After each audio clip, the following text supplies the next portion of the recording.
Good morning, I'm Geoff Colvin of Fortune. Our topic is jobs for the 21st century, and that video did a pretty good job of setting it up. The world of work is in transition and it's radical. Many people blame technology for loss of jobs, for stagnating incomes. Many other people blame globalization for it. For the first time ever, there is serious debate among informed people about whether technology will create more jobs than it eliminates. The one thing we know for sure is that jobs are going to change dramatically in the coming years. They're already changing, and what that means for companies as well as employees and societies, that's our topic. We have two terrific panelists to talk with us about it. Seated next to me is Mark Hoplamazian, who is President and CEO of Hyatt Hotels. Next to him is Tomson Lee, Chairman and CEO of TCL Corporation. Mr. Lee, let's start with you. You make consumer electronics and appliances. Technology is changing your business profoundly. What will be the high-value jobs for humans as technology advances?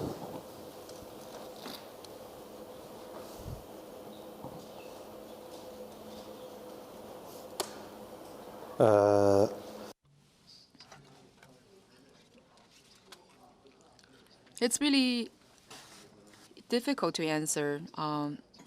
So what job is more valuable? Printing money, probably. But anyway, each job is creating creating values. That's for sure. For the manufacturing industry, we're faced with this threat from the technology, especially AI, automation technologies. The productivities are being improved because of technologies, and therefore the values created by people are also increasing because of the facilitation of the technology.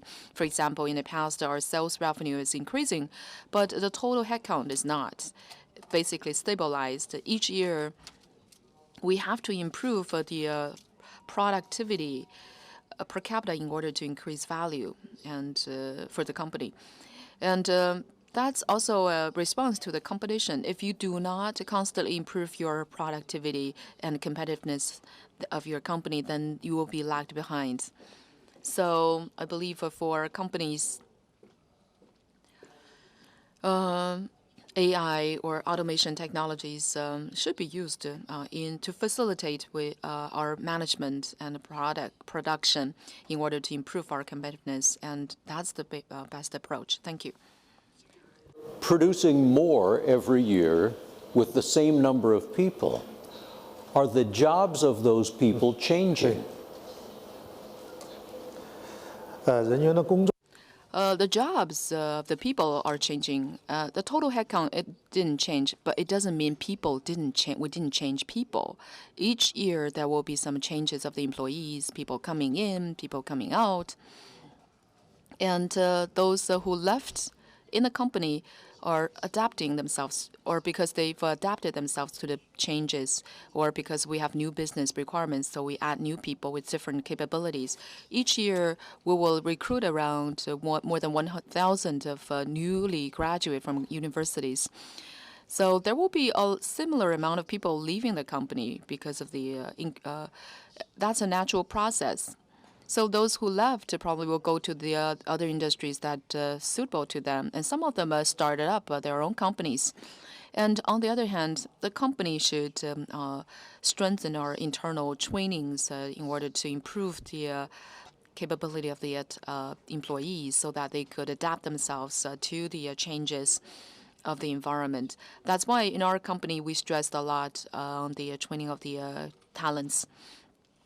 We have different levels of training courses, technical training courses, management training, etc. Mark, you're in a very different business, hospitality.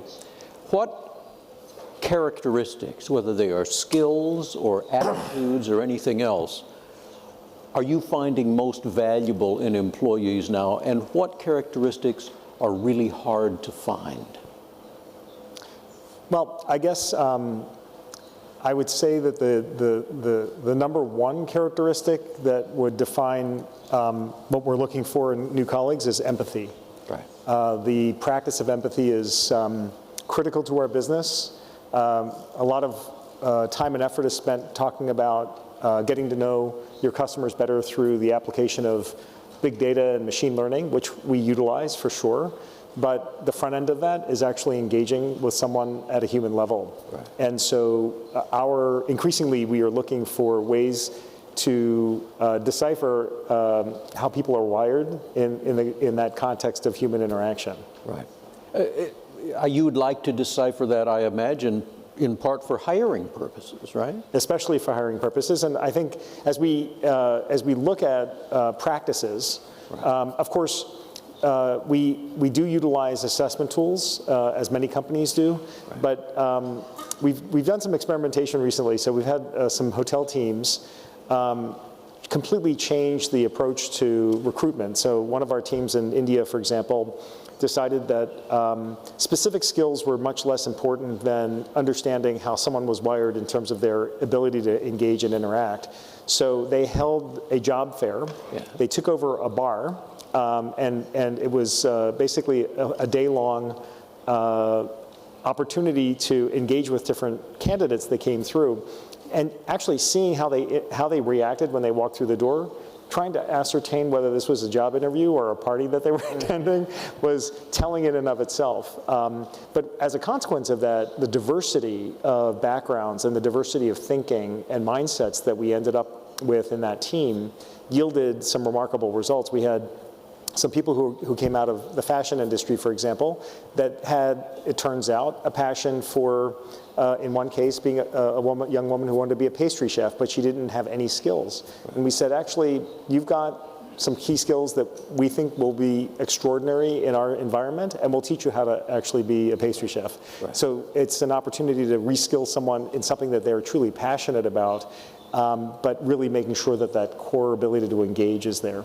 That's very interesting because it has a lot in common with what I hear from other employers, which is more and more of them are focusing on, well, first of all, empathy. I hear that word a lot. And they figure they can teach you skills. Yep. Right? Okay. Mr. Lee, what skills or other characteristics do you look for when you're hiring employees for TCL? What are the most important characteristics?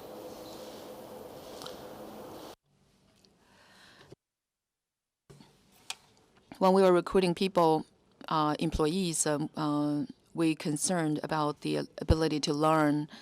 Learning ability is very important if you want to develop in a company.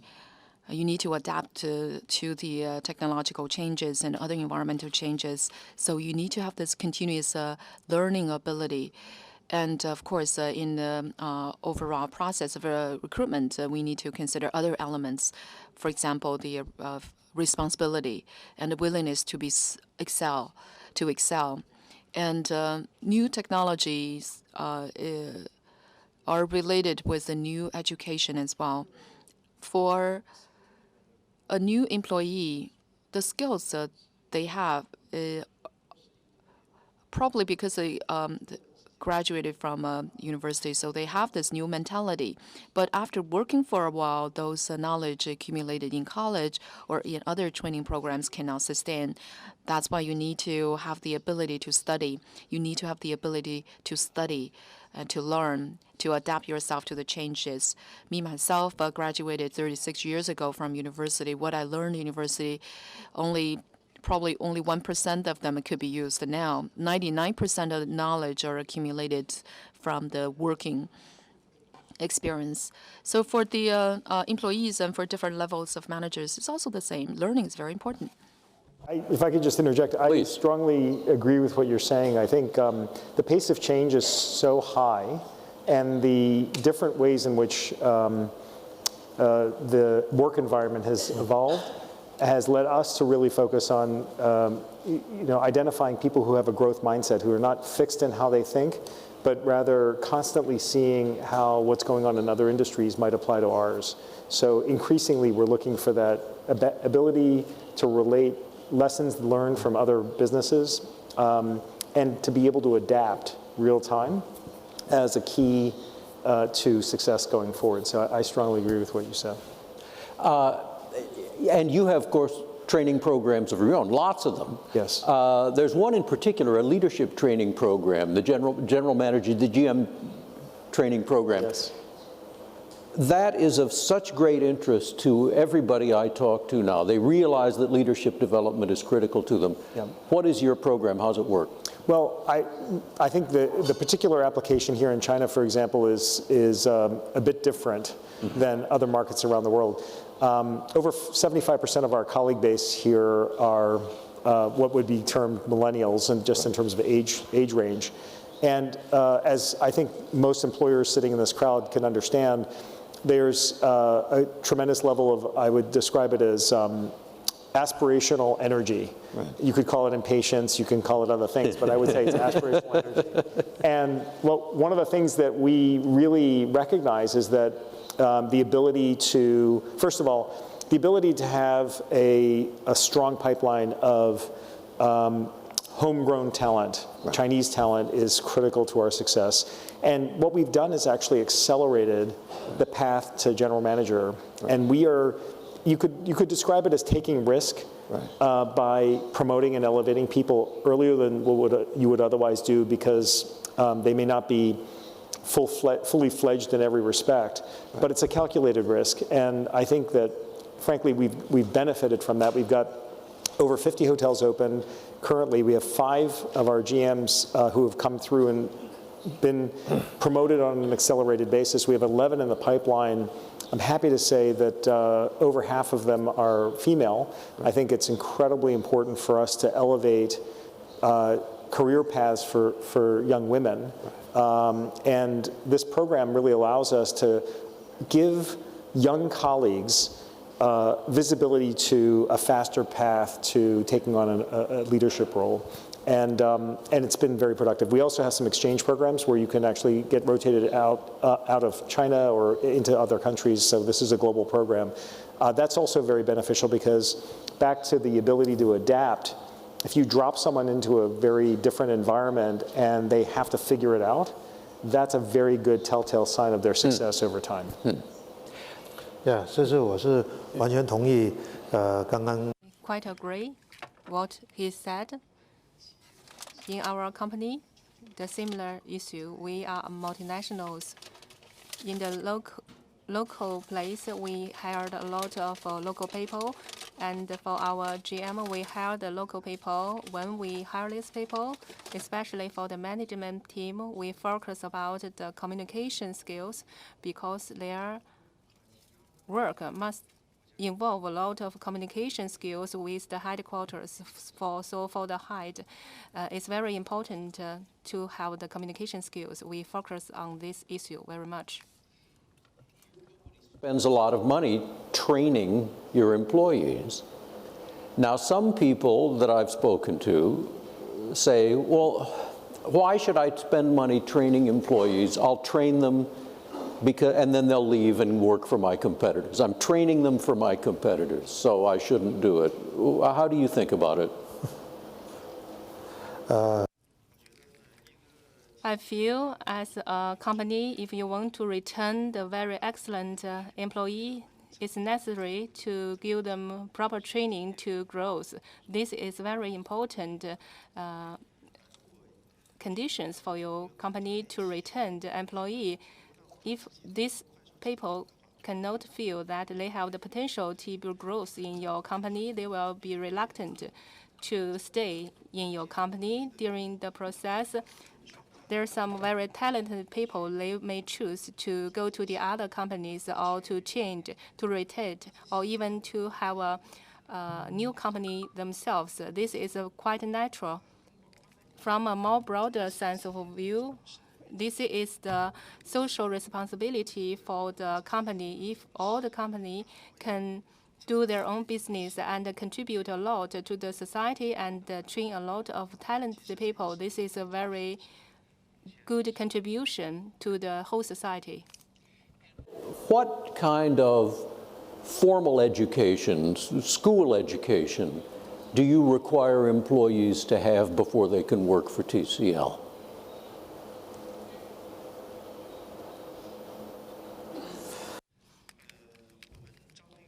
When we recruit people, actually, we will have the sorted universities. Of course, we will choose very good educational standards universities. And at the same time, we will not focus much about their dedicated major, and we pay more attention about the comprehensive ability. And in terms of enterprise management, no matter for the skill job, the technical job, and the management job, we have the integrated requirement about the capability, competency. So a lot of jobs need a comprehensive ability. So we are not only focused their academic, educational background or some kind of scores or something. And during the communication, we also want to know about the judgment from the dedicated potential employees, and we also provide some choice for this kind of employees because they will provide a very stable foundation for this kind of company and employee. This is very good for both sides. Mark, a couple of questions. First of all, is advancing technology taking over more tasks in your business? The way we think about advancing technology is that it's an enabler to end up being able to provide a better experience for our guests. And I think one of the key ways in which we are focused on doing that is we are spending significant amounts on colleague-facing technology. So the ability to actually grab data on a guest and pull information from operating systems in a hotel, but to then bring it to a tablet or a mobile device that allows a colleague of ours to not be staring at a screen and tip-tapping on a keyboard, but rather elevate their eyes and be able to engage with the guest across from them, is really one of the key ways in which we've really applied technology to impact the guest experience. So I think that's really been the focus it's really about the guest experience and enabling that. Right. And so that's interesting to me because that's not an issue of technology eliminating jobs. It presumably makes people more effective in their jobs. Correct. I would say that where we have seen the application of technology maybe impact jobs within the hotel has to do with the administration of the hotel itself. So I was sitting with our general manager at the Park Hyatt here in Guangzhou yesterday, and he carries around with him a mini iPad, the small tablet. And I asked him, he mentioned to me that as a result of the efforts that we've undertaken to pull data and allow him to access it on a mobile device like he does, allows him to actually be out in the hotel.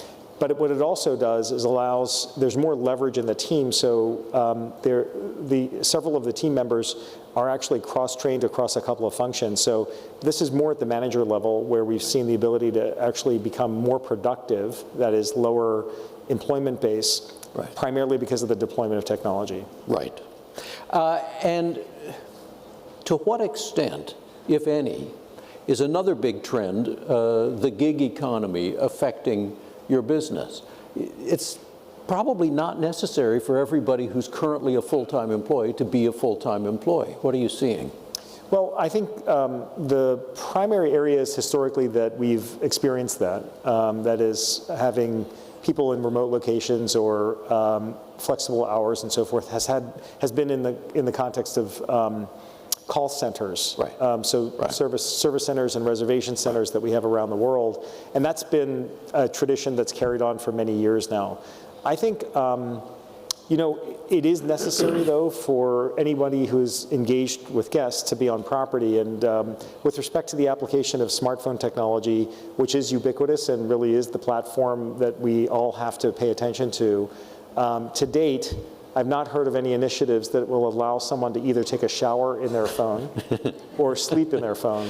Right. And until that happens, I think, you know, we're going to be really focused on the leveraging of the technology to enhance the experience as opposed to being really worried about disintermediation. Right. Mr. Lee, the Chinese economy is in the midst of a large-scale shift from being a manufacturing and export hub to an innovation hub. Are you going through that same transition? And how is, I assume so, how is it changing the skills and the people you want?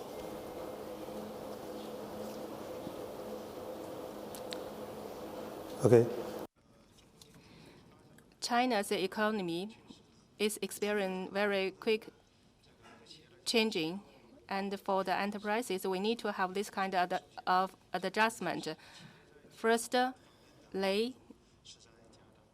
the technical level, the enterprises increase their input in the technical terms, and the R&D part is increasing gradually and fastly, and the R&D investment to the total management cost is increasing. And also we adapted the industrial IoT, plays an important role to upgrade our company. And we have the semiconductor factory. You can seldom see any employees. That means you needn't to turn on the light, and this is very good. And at the same time, the product is easy to be managed during the production. And also, we have a lot of upgrading of the technology. At the same time, our products is mainly focused on the customer use, and we now integrated of smart element into our products, and you can use the AI and the internet to do the service and to do the interaction with our customer, and this is very good and provide relevant service. 带来新的价值。 So through this form, we can bring more value to the customers and to the company. Thank you. Left, but we do have time for questions. Yes, please. Hi, Nina Easton from Fortune. You know, in the United States, the big problem population when it comes to job disruption are those who don't have college degrees. Nearly 70% of Americans don't have a college degree. They've been left behind in the knowledge economy so far, and very likely are going to be less able to adapt in this new era of innovation. So I was wondering if both of you could look beyond your own companies and in the U.S., talk about what you think needs to happen both policy-wise and from business leaders to address that population. And in China, is that something that you all and policymakers are thinking about moving forward to help with those folks who don't necessarily have the knowledge? And it's not just skills, it's knowledge and adaptability moving forward in this knowledge economy. Thank you. 我想先讲就。 I'll talk about China first. Take our company, for example. Indeed, in the past 20 years, great changes taken place. In the early stage, our employees are basically migrant workers migrating from rural areas to urban area. Most of them are only graduated from K to 12. At the most, they have very little knowledge and the skill sets. we trained them so that they can do the assembly on the production line. But these people disappeared in our company now. How did we address that problem? First of all, you need to provide more trainings to them. We have a lot of employees. They started from a very simple production line assembler, and then they continue to work and still find their positions here at this time of the day, is because they could learn very quickly, and gradually, after several rounds of training, they become a professional technician so that they can still exist in this company. From the government perspective, the government organized different levels of trainings. We call them vocational training programs or technical training programs, so that the young graduates graduate from primary or secondary school could go through those vocational trainings programs, and then they could find jobs.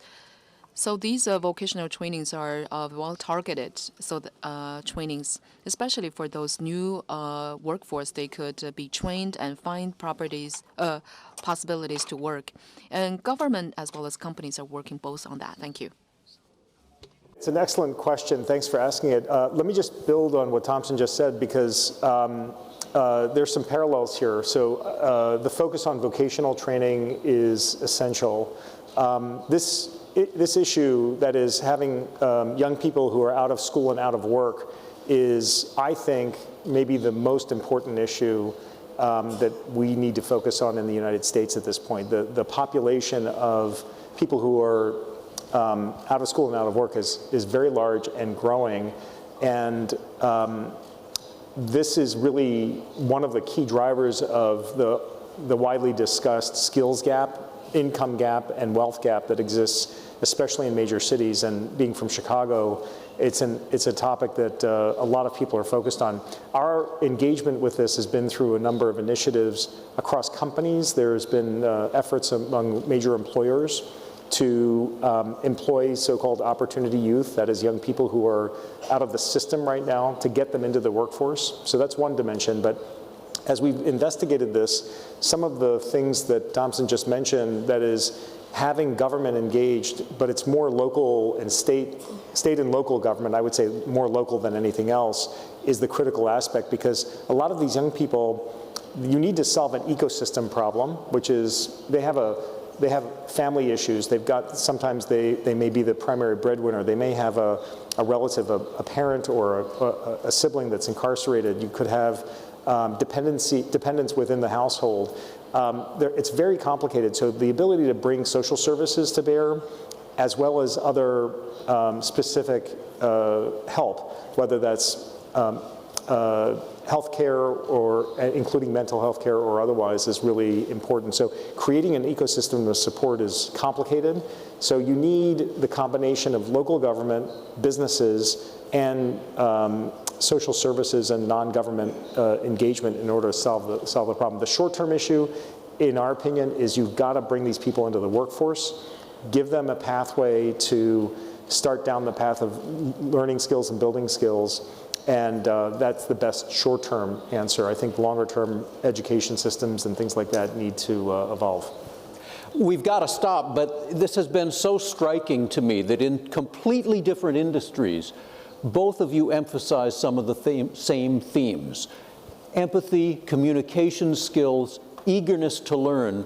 Those are going to be the high-value characteristics, no matter how jobs change beyond that. It's a really important takeaway for us. Mark Hoplamazian, Tomson Lee, thank you very, very much. Thank you. Thank you.